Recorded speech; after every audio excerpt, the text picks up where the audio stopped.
And just in case you didn't get it, I'm Deborah Ann Davis. Okay. And the handouts, if you didn't get them, are back on the chair. Yes. Okay, so you all got this joke, right? Okay, I used to be a teacher. I can't help it. All right, so today I am discussing the audacity of self-publishing. And to make sure we're all on the same page, I think we probably should define it. So audacity is the boldness or daring, especially with confident or arrogant disregard for personal safety, conventional thought, and other restrictions. If I want to do the second definition, which is shorter, audacity is basically having the gumption to pursue self-publishing on your own.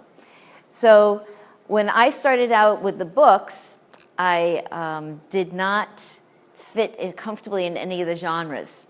And everybody was saying, well, you know, if you change the age of your character or if you change the setting, but then it changed my book. So I went this route instead. Now, I am not going to tell you the way to do independent publishing. What I'm going to tell you is my journey, what I did. There are a lot of different ways to do this. So this is just one of them. But these are the things I would like to accomplish today. I want you to be able to know what to expect for the indie publishing path. I want you to be able to understand that this is not just about being an author, it's about being an entrepreneur. We're going to go through the steps of setting up your own business. We're going to understand the importance of organization when you are in charge. We're going to consider the financial implications of indie publishing. And we're going to understand that indie publishing is not a sprint, it is a marathon. This is a long-term thing. It's not like traditional publishing where you spend your time holed up someplace writing your book, you hand it over to an agent and they love it and think it's fabulous and they say, I'll take it from here, and then you go back and hold yourself up, and it's not like that little quick moment. This is something you have to do for a very long time. So basically, what was supposed to happen? And I move around a lot because, like I said, I used to be a teacher. And it's the way I made my students follow me. So what was supposed to happen was you would take a self-published class, learn how to do it. And then you take a class on how to launch your book, learn how to do that. And then you create a publishing business. And after that, you pick out a business name. And you search a business name to make sure nobody else has that business name. And then you go and get a tax ID number, and you get a state sales and use tax number. That way you can have a bank account so you can keep your expenses separate from your personal life. And you can get an ATM card so you can go shopping. So you can buy things having to do with the business. And then you can track your expenses and sales. And then you can hire your freelancers. And then you've got a book, right? Okay, thank you very much for coming. All right, so this is what actually happened. Unfortunately, I didn't do it in this order. I kind of took the second class first, and then they found out towards the end that they actually had a class on how to publish a book. I thought, oh, maybe I should learn that. So I did it in the other order, and then I went to this website, and I think I did not give you I have handouts that have all these links on it. Just remind me at the end. You do have them. Okay, yes, I did pass them out. Sent them out there, whatever. This is the website that I was using. This is the class I took. And they did both of those classes. And this is an incredible resource. If you're thinking about independently publishing, go here. Definitely go here, because they've got everything in there about the entrepreneurial aspect of being a self-publisher. Okay, then I had to create a publishing business. So if you belong to writing groups, probably your group, like mine, has a teacher or a class or something with every one of the meetings, right? This woman, Jen Jones, came to our meeting. And she is an author, and she is also a lawyer. So she spoke to us about the legalities of self-publishing. So if I go as Deborah Ann Davis and I put my books on Amazon as Deborah Ann Davis, and then, heaven forbid, I pass away, that relationship ends. The books are no longer sold there because I don't exist any longer. But if you have a business and you pass away, the business still endures. So that was the reason why I decided to go with a business. So I had to come up with a name, so I went with this one, D&D Universe. Because D&D was the first business name my husband and I did when we got married, our first little construction company, D&D Renovations. And the universe because it's all about me and my universe. So, all right, so I had picked a business name and then I had to check it out. So how many people are from Massachusetts? How many people are not from Massachusetts? Connecticut? Where are you from? New Hampshire? New York? Okay. I did this for Connecticut because this is the one that applied to me. For Connecticut, you just Google CT business name search. But I did it for Massachusetts just to see what it was, and this is what it came up with. So you Google your state business search, business name search, and you write in your business name, and it'll tell you if somebody else is using it. Okay, so she says New Hampshire has the same thing. I imagine all the states do. So then you have to get a tax ID number, and again, you can do this online. You just go to the IRS and tell them that you want a tax ID number, and they give you this form, and you fill it out, and you go ahead. All right, so I got a business name, nobody else has it, I have a tax ID number, no problem. Okay, so actually this route did have a problem because it always has a problem, but I got my tax ID number. That was my favorite TV show. Got my tax ID number, and I needed that in order to get the bank account. So I went to the bank, and they said, no, you can't do this because you have to have an office, and it has to be registered with town hall. So I said, okay, fine. I'll go to town hall and I'll get established. So I went down to town hall and went through this little runaround. Turns out that since we were renting, we have a nice little place on the lake, right? So we're renting. Landlord had to fill out the form, not me. Okay, so then I had to fax it to the landlord, who happens to be a dentist and wasn't free at the moment. He sent it back to me, and by the time I brought it in, the town hall official had gone home early for the day. So I had to go back the next day. Okay, fine, no problem. I'll go do that. So I went back to the bank after I got my form from the town hall official, and I was all excited. I've got my ID, I've got my form from town hall, I'm good to go, right? No. I got to the bank, and they looked at my IRS paper that the IRS sent me, and they said, you know, it says D&D Universe on here. It doesn't say D&D Universe LLC. I said, but this is the paper that says you are an LLC. This is the LLC form. They said, yeah, I know, but it doesn't actually say D&D Universe LLC on it. So we can't take this. I said, okay, then I'll go back to the IRS and I'll ask them about it. The IRS said, 4 to 6 weeks, they will send me a paper. They'll say D&D Universe LLC on it. So I was frustrated for a heartbeat, and I thought, you know what? It's not like I don't have anything else to do, because I had plenty to do. So I went and got my Connecticut tax ID number, and then I went to Bowker, and I got my ISBN numbers. So they're expensive. At the time when I was looking at it, the first round, they were $250 for 10 of them. By the time I bought them, it was $350 for them. But if you really want the bargain, you can pay $1 for an ISBN number, right? But you have to buy 1,000. But you can get 1,000 ISBN numbers for $1,000. But I recommend that you get more than one. Like the package of 10 is a good idea, because if you're going to get an ebook, you need to have an ISBN number that is different than the paperback, which is different than the hardcover. If you want to do audio, if you want to get translated into another language, if you decide that you're going to do another version of it, each one of those is a totally different ISBN number. So then I had to make this website, which I had my staff helping me, or she's my daughter, but anyway, she said, Mom, you need to learn how to do this yourself. I said, I don't want to know how to do this myself. I just want it. No, because then you won't be able to fix it or change it. You need to know how to do this yourself. So I agonized over this for the entire summer. And then 2 days before I was going away for this long vacation, and I was freaking out because I still didn't have a website, she goes, oh, fine, I'll do it for you. So she takes her laptop and she goes in the other room with me following her. Well, you know, don't you want my input? Don't you want me to tell you what she goes, Mom, I know who you are. I can do your website. But I just want to be with you. I just want to, all right, look, you can watch me make it, but you can't say anything. Oh, I won't say anything. I'm serious, Mom.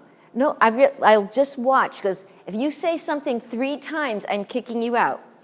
I lasted about 4 minutes. So she kicked me out, and then, because she knows that you need to move around during the day while you're working on the computer. So I'd see her in this room, in that room, in that room. And one point I walked by her, and she had this screen open, had all kinds of hearts and flowers and stuff like that. I was like, oh, because that's not my style. And I'm like, wait. She slams the thing shut and says, go away. So she made me a website that I really like. I really like all these little vines and stuff. You know, I'm an environmental science teacher, so I like the little nature aspect of it. And she got me. There's not a bunch of color in there. I'm trying to put color into my brand a little bit. This is totally beyond my wheelhouse here, but she did it. She made me a very nice website. I'm now in the process of changing things up a little bit. And then she made me a logo. So this is her logo, this is my logo. Okay, so there's a difference in skill level here. But so I have this on my stationery, I have this on my business cards, and it suits me just fine. And I made this one. I was very proud. This is for D&D Universe. I was very proud. She goes, Mom, I hate that logo. Why? She goes, it spells dud.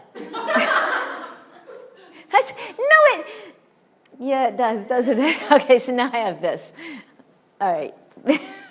There's my logo skills. She is now, I've lost my staff. She's in law school in California. So I no longer have anybody who to help me out. So this is what I made. I'm darn proud of it. So there's my business card. I had to make business cards up. Vistaprint and Moo, M-O-O. They always run sales. And when you buy something from Vistaprint, they always send you little coupons so you can get a sale. So never pay full price for that stuff. Put your contact information on the back, and then be able to modify it yourself, because some of your information will change. Like I didn't have a Facebook at this point, so now I have Facebook. Okay, so we're going to take a little pause here because we've been doing a lot of sitting. My alter ego is Wiggle Writer, which I try to promote movement. So you've sat through a class before this one, and you're halfway through this class. So I'm going to ask you guys to just stand up for a second. And we're just going to do a little movement.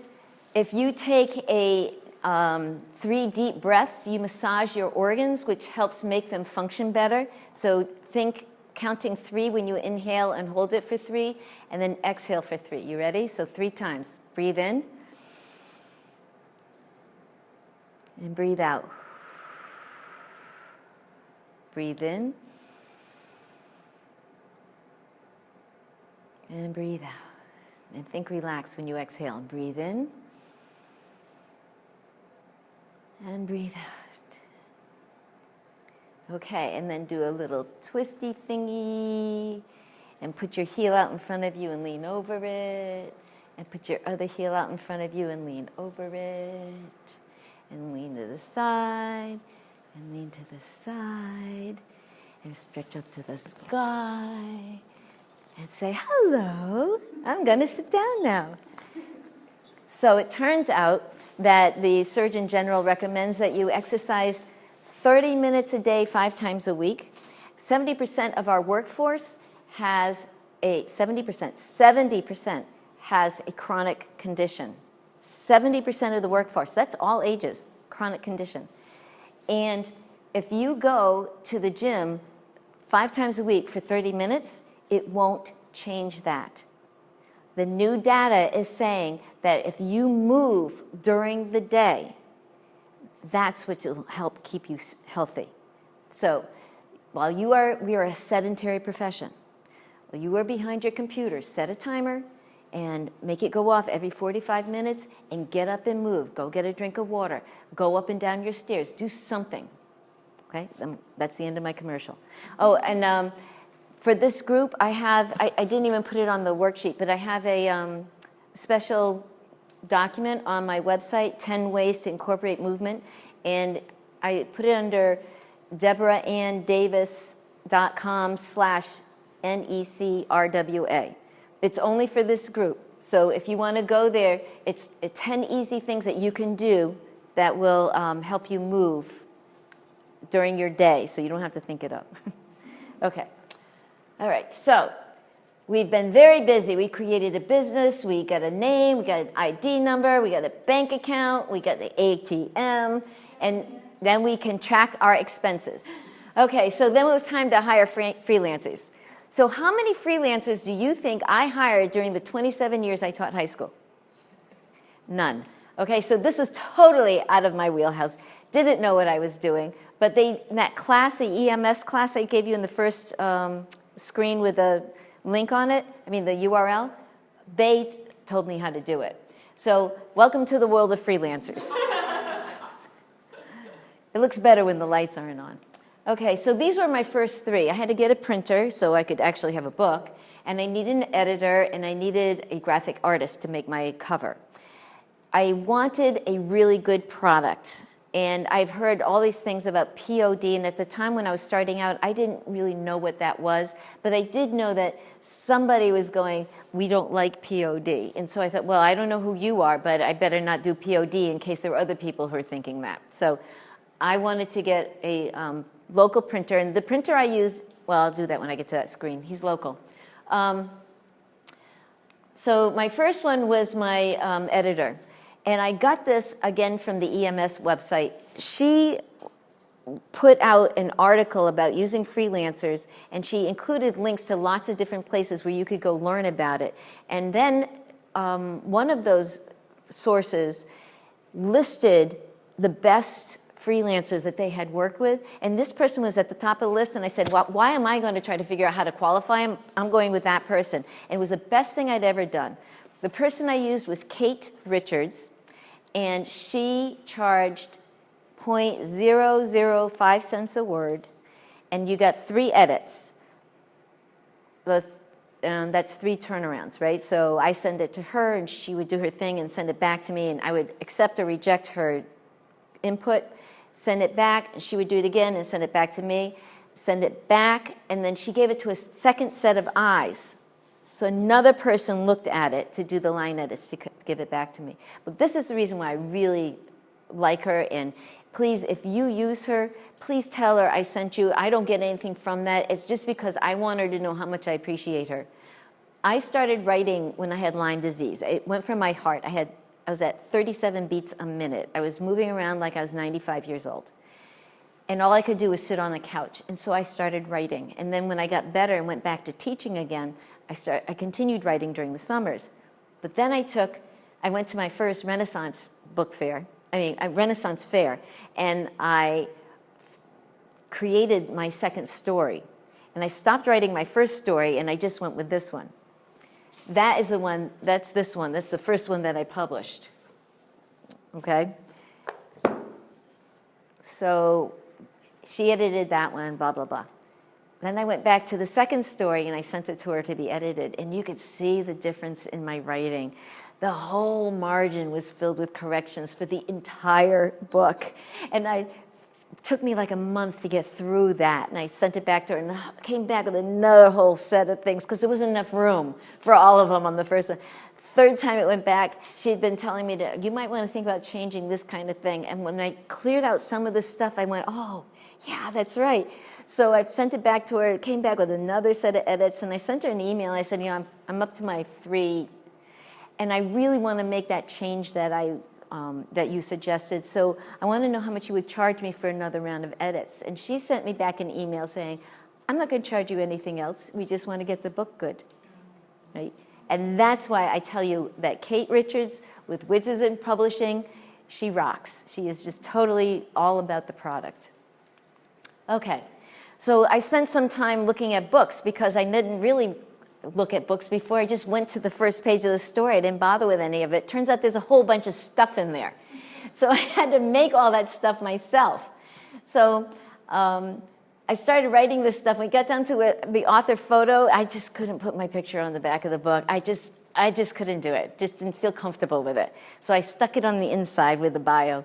And then I had no problem finding a picture. If that looks like a familiar format, that's the yearbook picture from my high school yearbook, the last place I was teaching. I was like, that looks fine. So it looked really good on my ID. It was like this big, right? I thought, I'll just use that. So they sent me this size picture, and I gagged when I saw it. I mean, it was so wrinkled. I know that I look younger than I am. By the way, today's my birthday. Thank you. I know I look younger than I am, but this picture was so incredibly wrinkled. And my daughter came home, I was like meeting her at the door.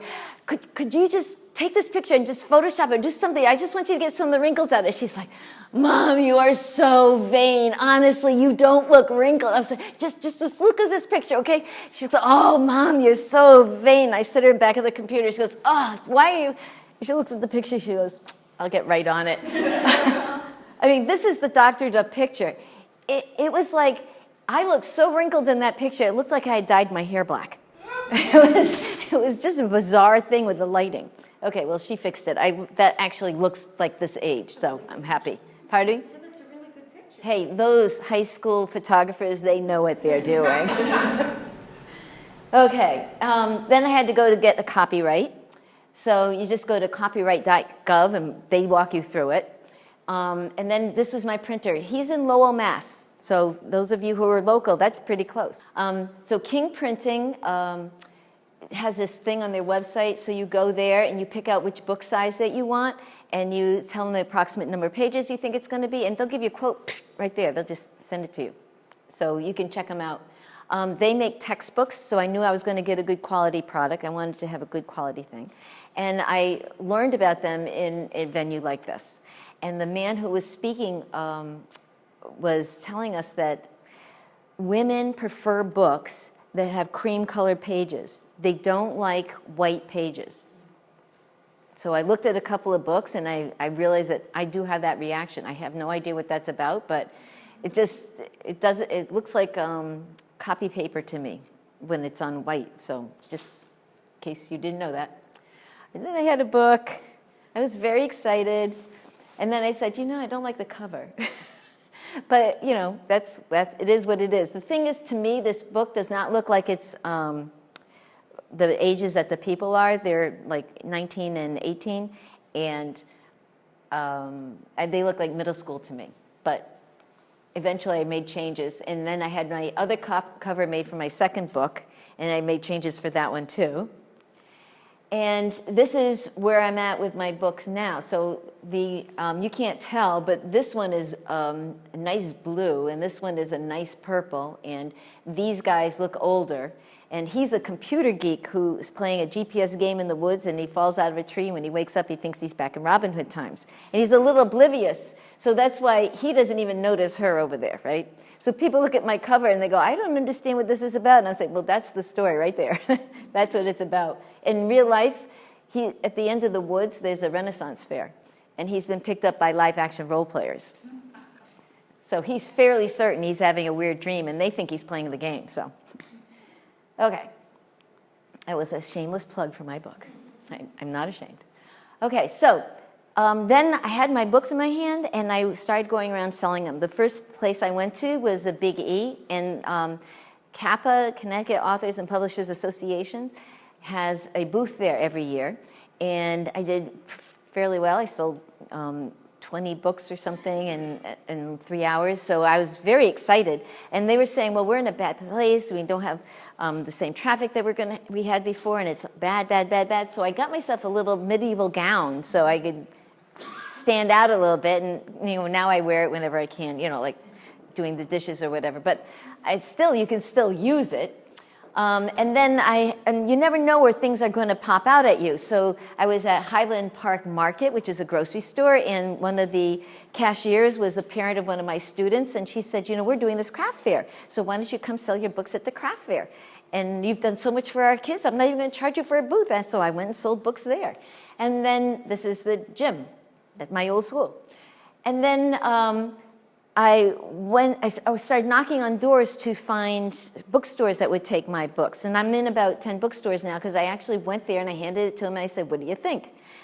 So I was looking for a book in the northern part of Connecticut. We know where my mother was, so I was combining a visit. And we went to this place where they converted an old mill into studios. And the bookstore wasn't even started yet. right? There was just an intention, but it was online being publicized. And they said, well, why don't you come sell your books? So I went and sold my books there. They were doing new artists, and they said, authors are artists, so bring your books. And these are some of the bookstores that I have my books in. And I just go around and I say to them, I got your name off of indiebound.com, and I would like to have my books in your store. And they're pretty receptive. And one of the stores was closing because they had a change of owners. And the guy said, well, it's too bad you can't come to our event because this Mensa event I'm going to is Renaissance Fair themed. I said, I can do that. And so I got to sell books over there. So you never know where it's going to come up. I'll give you a moment with this picture. Okay, so I want to show you me as a superhero. This is Podium Head. I did this read out loud thing at the University of Connecticut, and my husband took this picture. I was like, you can't see me at all. I mean, you can see everybody else, but for me, all you could see was my head. I have to say that reading my book out loud was an eye-opener. My books are funny. It's my personality, okay? And when you edit and edit and edit, you forget that the stuff is funny. So I was reading out loud, and the people were busting out laughing. I was like, huh. I was so pleased. I just totally forgot it was funny. Okay, so the whole time I'm doing all this is like building the plane while I'm flying. It's one of my favorite phrases, but that's what I'm doing. I'm trying to be an entrepreneurial author while I'm writing and trying to figure out how to sell my books. So this is a blurry picture, but those are all the Post-its of all the ideas I was gathering from all the classes I was taking, and I was all over the place. And one day I said, I just need to figure this all out. So I laid it all out on the floor, and I organized it, and then I put it on boards, and then I put it into a notebook. So everything was all in one place.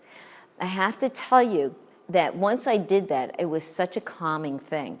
If you are going to be the boss of your business, you need to know what all the aspects are. And you need to create an organizational system specific for this business. It's fine if it matches all the other organizational systems that you've used in your life, but the point is that you have to set it up with intention. Create your venue for your business. Okay, that's all I can do to help you with that. I got a lot of information from this guy. He wrote The Well-Fed Publisher and The Well-Fed Writer, and he's filled with different ideas of things that you can do to help bring in income while you're trying to suffer through all this business. Okay, now if you want feedback on your book, I strongly recommend that you enter contests. And this is my lesson for the day. By the way, what time is it? How are we doing for time? It's fine. Looks like 4:10 maybe. 4:10? I got 10 more minutes? I'm going to tell this story really quickly. So I started entering contests, not because I thought I could win, but because you could get 3 people that tell you something about what you had written. So I entered a contest on that side of the country and one on this side of the country, and I happened to get the results back the same week. Otherwise, I would not have had this epiphany. On this side of the country, one of the judges said, I love your female character, dynamic. The other one said, hated your female character, shallow. On this side of the country, one of them said, love your male character, cute, quirky. The other one said, hated your male character, right? I got that the same week, and that's when I finally understood. It's not personal. The people who like the things that you like are going to think you are a devastatingly wonderful author. And the people who don't like the things that you like, they're not going to see it. They're not going to get it. And it has nothing to do with you. You have a wonderful book, they're going to say, I like it based on what they like already. So don't take it personally. Take all the feedback you can get. You see, I gave you all a feedback form, right?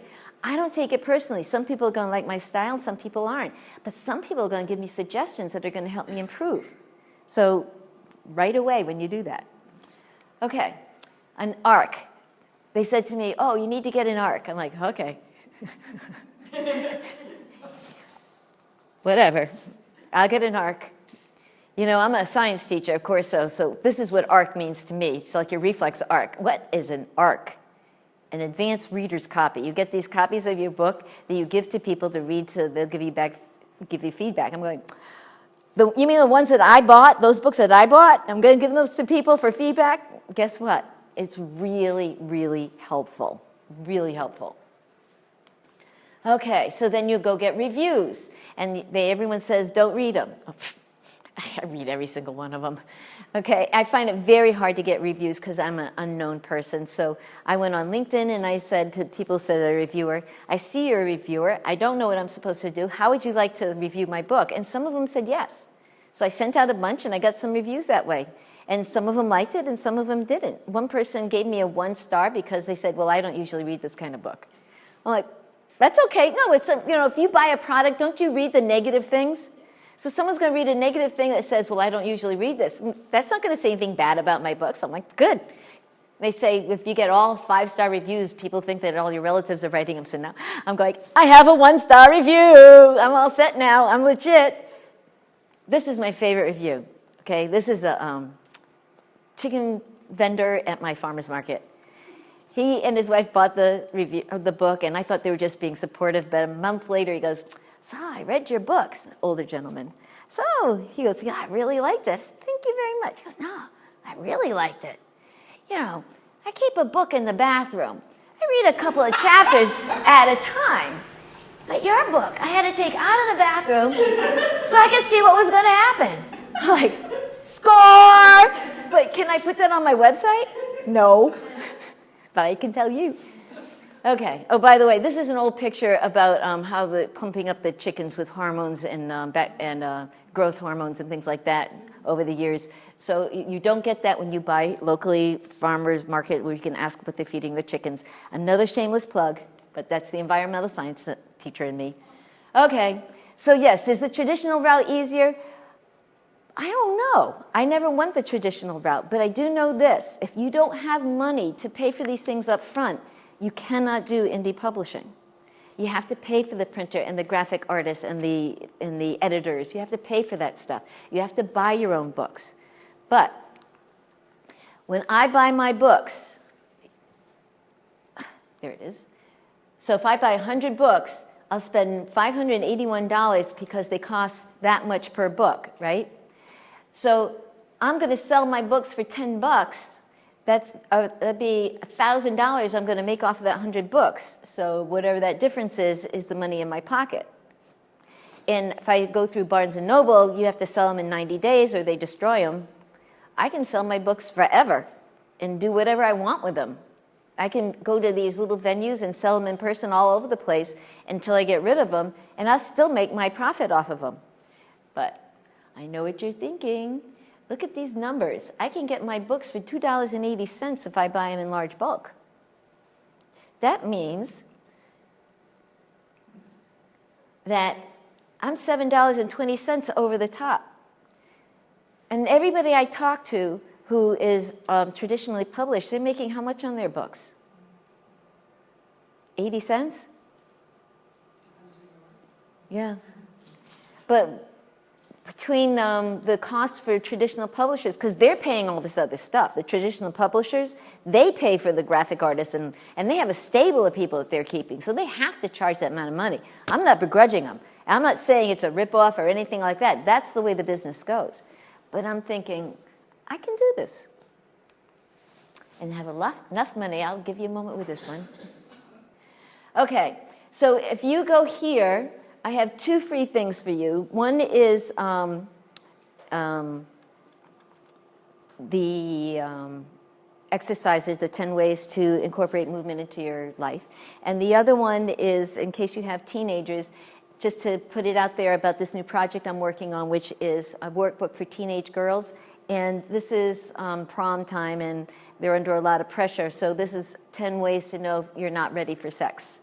So it's a little eye-opener for the kids. If you go to my website, there's a blog there, Mary Meddling, because I meddle. The blog is called Sex Myths Believed by Inexperienced Teens.